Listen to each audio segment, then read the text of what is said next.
Hi guys, welcome to another property showcase by propertycozy.com.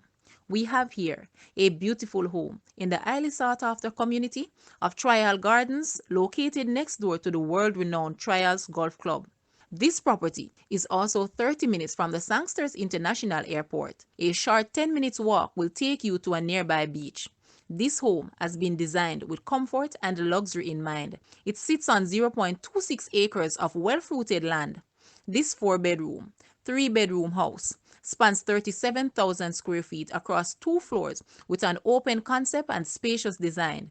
One bedroom is located on the ground floor and has an upgraded bathroom. There are high ceilings and upgraded windows throughout the home.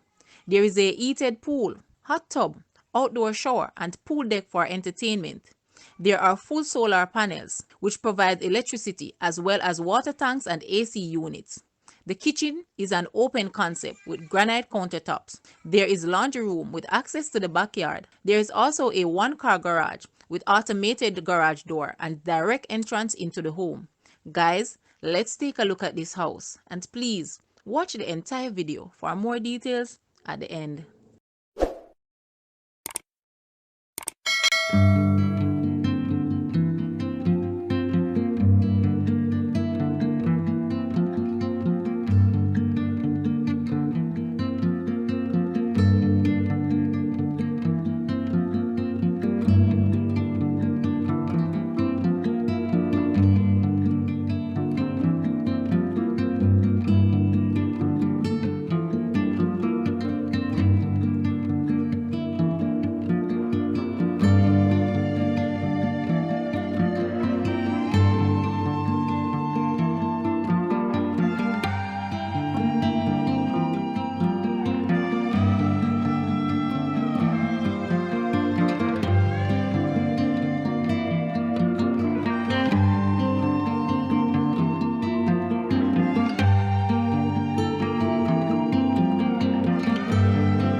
The asking price for this house is US $750,000 or Jamaican $115.4 million. To purchase or make an offer, please take a look at your screen, or you may visit the description area below for full details. If you like this video, please hit the like button and also share with a friend. Thanks for watching, guys.